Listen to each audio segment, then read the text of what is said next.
आज मैं किसी खबर की नहीं, एक जख्म की बात करने आई हूं। वो जख्म जिसे देखने की हिम्मत इस देश में बहुत कम लोग रखते हैं। ये कहानी है बीएलओ की, बूथ लेवल ऑफिसर्स।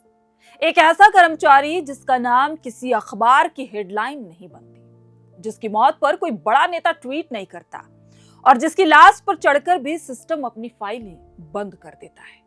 आप यकीन मानिए, सिर्फ पिछले 22 दिनों में 7 राज्यों में 25 बीएलओ की मौत हो गई। सबसे ज्यादा एमपी में 9 मौतें हुई, यूपी में 4, गुजरात में 4 और टीएमसी का दावा है कि सिर्फ पश्चिम बंगाल में 34 मौतें हुई हैं। लेकिन सवाल है कि आखिर ये मौतें क्यों हो रही हैं? क्या कोई महामारी फैली है? क्या कोई हादसा हुआ है? इसका जवाब ना में होगा। ये मौतें काम के बोझ से हुई हैं। इस देश में ड्यूटी अब एक नया शब्द बन गया है, जो कई बार मौत का दूसरा नाम बन चुका है। कागजों में बीएलओ एक साधारण कर्मचारी होता है, लेकिन असलियत में क्या है? वोटर लिस्ट, घर घर सर्वे, डाटा अपडेट, बूथ निरीक्षण, फॉर्म 6, फॉर्म 7, ऐप आधारित रिपोर्टिंग, मीटिंग, ट्रेनिंग, साथ साथ अपनी मूल नौकरी भी करते हैं। जिस शिक्षक को बीएलओ बनाया गया वो क्लास भी लेता है, क्लर्क है तो ऑफिस ड्यूटी भी निभाता है, सफाई कर्मी है तो सफाई करना भी उसका काम है, स्वास्थ्य कर्मी है तो स्वास्थ्य केंद्र की जवाबदेही भी तय करनी है। लेकिन इसके अलावा बीएलओ की ड्यूटी भी निभानी पड़ती है, जिसका कोई समय सीमा नहीं है। 24 घंटे लगातार काम, किसी भी वक्त, किसी भी मौसम में, किसी भी हालात में उन्हें ड्यूटी पूरी करनी ही होगी। अभी देश भर में सरकार एसआईआर करा रही है और इसका पूरा जिम्मा इन्हीं बीएलओ को दिया गया है, जो इनकी मौत का और एफआईआर का कारण बन रहा है। अब बात करते हैं एसआईआर का। ये है क्या? इसका काम क्या है? स्पेशल समरी रिवीजन, एसएसआर यानी एसआईआर, मतदाता सूची अपडेट करने की वार्षिक प्रक्रिया। कागजों में ये सरल प्रक्रिया है, लेकिन जमीनी हकीकत उतनी ही जटिल है। सुबह 9 बजे से फील्ड में घर घर जाना, एक दिन में 40-50 घरों का डाटा कलेक्ट करना, शाम को ऐप पोर्टल में फीड करना, रात में 10 से 11 बजे तक रिपोर्ट करना, अगले दिन फिर वही रूटीन। और इन सब के बीच अधिकारी का मैसेज कि आज ही रिपोर्ट चाहिए वरना कार्रवाई होगी। लेकिन किसी ने ये नहीं पूछा कि बीएलओ इंसान है या रोबोट। देश के 12 राज्यों में 51 करोड़ से अधिक मतदाताओं के घर दस्तक दे रहे हैं 5.5 लाख से अधिक बूथ लेवल ऑफिसर पर काम के दबाव का आरोप लग रहा है। एसआईआर प्रोसेस के दौरान 22 दिनों में 7 राज्यों में 25 बीएलओ की मौत हो गई। वहीं तृणमूल कांग्रेस ने केवल पश्चिम बंगाल में 34 लोगों की मौत का दावा किया। इन मौतों पर बंगाल, एमपी, राजस्थान, यूपी में सियासत गर्म है। दूसरी ओर निर्वाचन आयोग जिला और राज्यों की रिपोर्ट के इंतजार में है। आयोग के सूत्रों का कहना है कि अब तक किसी काम के दबाव में किसी की मौत की पुष्टि नहीं है। पश्चिम बंगाल के मंत्री अरुण बिस्वास ने कहा कि एसआईआर के चलते राज्य में 34 लोगों ने जान दी। सीएम ममता बनर्जी ने कहा कि इसका उद्देश्य पीछे के दरवाजे से एनआरसी लागू करना और डर पैदा करना है। उत्तर प्रदेश के गोंडा जिले में सोमवार को जहर खाकर जान देने वाले बीएलओ व शिक्षक विपिन यादव के पिता सुरेश यादव ने प्रशासन पर गंभीर आरोप लगाया। उन्होंने कहा कि बेटे ने मरने से पहले फोन पर कहा था कि एसडीएम और बीडीओ वोटर लिस्ट से ओबीसी मतदाताओं के नाम हटाने और सामान्य वर्ग के नाम जोड़ने का दबाव बना रहे हैं। मना करने पर उसे निलंबन और गिरफ्तारी की धमकी दी गई थी। विपिन की पत्नी सीमा ने भी बताया कि अधिकारी आधार न देने वालों का नाम भी जोड़ने को कहते थे।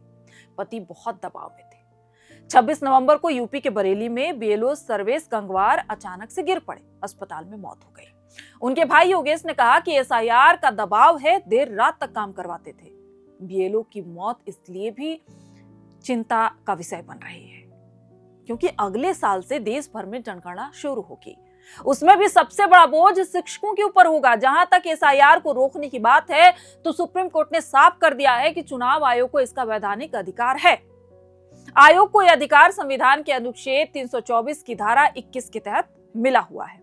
1952 से अब तक देश में 13 बार एसआईआर हुआ है, लेकिन कभी इस पर इतना बवाल नहीं मचा जितना इस बार दिख रहा है। रहा सवाल कुछ विपक्षी दलों द्वारा एसआईआर के विरोध का, तो उसके पीछे ये भय है कि इस प्रक्रिया के आड़ में उसके वोट बैंक को खत्म किया जा रहा है। बिहार में विपक्षी महागठबंधन की करारी हार से यह आशंका और बलवान हो गई है, जहां 65 लाख वोट चुनाव आयोग ने काट दिए थे। हालांकि इस तरह से वोटों का काटा जाना संदेह ज्यादा है। पुष्टिकारक कम। बिहार में महागठबंधन की हार के और भी कई कारण हैं। इसमें दो राय नहीं कि देश में समय समय पर मतदाता सूचियों का पुनरीक्षण होना चाहिए तथा अवैध, मृत अथवा फर्जी मतदाताओं के नाम हटने चाहिए, क्योंकि मतदान का अधिकार महज एक बटन दबाने का अधिकार नहीं है, बल्कि ये देश के हर नागरिक को मिला वो राजनीतिक अधिकार है जिससे वो अपने शासकों को चुन या खारिज कर सकता है। राजनीतिक दल अपने सत्ता स्वार्थों के चलते कई ऐसे नामों को जोड़ने में नहीं हिचकिचाते जो अवैध रूप से भारत में रह रहे हैं। ऐसे भी नाम मतदाता सूची में बड़े पैमाने पर हैं, जो कहीं और जाकर बस गए या भगवान को प्यारे हो गए। इस लिहाज से वोटर लिस्ट की सफाई चुनाव आयोग का लोकतांत्रिक कर्तव्य है। यही कारण है कि मतदाताओं के स्तर पर एसआईआर का कहीं कोई विरोध नहीं है, लेकिन इस बार एसआईआर का जो अमानवीय पक्ष उभर कर आया है वो चिंताजनक है और समूची प्रक्रिया का पुनर्विचार करने की मांग करता है। हालांकि चुनाव आयोग का एक तर्क ये हो सकता है कि पूरे देश में 5.5 लाख बीएलओ एसआईआर में लगे हैं, इसमें से 2/3 में कुछ लोगों की मौतें हुई हैं, तो ये दुखद भले हो, अलार्मिंग नहीं है। लेकिन इस अमानवीय तर्क से शायद ही कोई सहमत हो। यदि काम के दबाव में एक भी सरकारी कर्मचारी की मौत हुई है तो वो चिंताजनक है, गंभीर बात है। ये मौतें लगभग उन सभी राज्यों में हो रही हैं जहां एसआईआर हो रहा है। सवाल उठ रहा, लेकिन मौत का कारण स्पष्ट है। चलिए मैं आपको बताती हूँ सिलसिलेवार ढंग से। बीएलओ की मौत का कारण स्पष्ट है। ना हेल्थ किट है, ना एम्बुलेंस है, ना प्राथमिक इलाज है। गर्मी में लू, सर्दी में स्ट्रोक, बारिश में फिसल कर चोट। और सिस्टम की भाषा क्या है सुनिए। सिस्टम का कहना है कि मृत्यु आकस्मिक थी, यानी इंसान खत्म, फाइल क्लोज कर दी जाती है। अब सबसे दर्दनाक सच्चाई, जब बीएलओ मरते हैं सिस्टम चुप रहता है, लेकिन जब किसी घर का फॉर्म गलत अपलोड हो जाए, किसी मतदाता की उम्र में गलती हो जाए या कोई कलेक्टर नाराज हो जाए, तुरंत बीएलओ पर एफआईआर कर दिया जाता है। हाल ही में कई राज्यों में मामले सामने आए। आधार में गलती हुई तो बीएलओ पर एफआईआर, डुप्लीकेट वोटर एंट्री हुई तो बीएलओ पर एफआईआर, बूथ वेरिफिकेशन में देरी हुई तो बीएलओ पर एफआईआर। गलती कोई भी करे, उंगली बीएलओ पर। अब जरा आप सोचिए कि एक बीएलओ पूरे दिन गांव में घूमता है, लोगों के घर दरवाजे खटखटाता है, गालियां सुनता है, धूप बारिश सहता है, रात 11 बजे तक रिपोर्ट बनाता है, और गलती क्या है? अगर -1% भी गलती हो गई तो एफआईआर कर दिया जाता है। क्या यही न्याय है? क्या यही वो लोकतंत्र है जिसकी हम बात करते हैं? हम सब ये पढ़कर आगे बढ़ जाते हैं कि एक बीएलओ की मौत हो गई। ये साधारण नहीं है। ये किसी परिवार के लिए वो मौत पूरी जिंदगी ढह जाना है। सिस्टम के लिए बीएलओ सिर्फ संख्या है, लेकिन एक परिवार के लिए बीएलओ उसकी पूरी दुनिया है। अगर सरकार चाहे तो ये मौतें रुक सकती हैं, उसमें बड़ा बजट भी नहीं चाहिए। 8 घंटे से ज्यादा काम ना कराया जाए। बीएलओ के लिए कम से कम 20-25 लाख की बीमा पॉलिसी तो होनी ही चाहिए। बीएलओ पर सीधे एफआईआर नहीं हो, पहले विभागीय जांच तो की जाए, फिर जिम्मेदार अधिकारी को भी जवाबदेह बनाना चाहिए। सर्वर ठीक होना चाहिए, समय सीमा, तकनीकी ट्रेनिंग दी जानी चाहिए। बीएलओ रोबोट नहीं है, इंसान है। सिर्फ एक सवाल गूंज रहा है कि बीएलओ कब तक अपनी जान देकर सिस्टम को चलाते रहेंगे? कब तक एक रिपोर्ट, एक फॉर्म, एक सर्वे किसी इंसान की जिंदगी से बड़ा रहेगा? और अगर सरकारें, अधिकारी, समाज आज नहीं जागा तो इतिहास यही लिखेगा कि भारत ने अपने सबसे ईमानदार कर्मचारियों को काम के बोझ से मार दिया। हमारा सिर्फ इतना कहना है कि बीएलओ मशीन नहीं है जनाब, वो इंसान है, और उनकी जिंदगी भी उतनी ही कीमती है जितना उनका काम। इस तरह से प्रेशर देना कहीं से भी जायज नहीं है। आप एक साथ 4-4 काम करा रहे हैं एक इंसान से। अगर वो शिक्षक है, अगर वो स्कूल में ना पढ़ाए तो आप उसकी हाजिरी काट देंगे, उसका वेतन रोक देंगे। अगर उससे डाटा एंट्री में गलती हुई, एसआईआर करने में गलती हुई तो एफआईआर कर देंगे। तो ऐसे में वो तनाव ना ले तो क्या ले? ऐसे में सरकार को विचार करना चाहिए।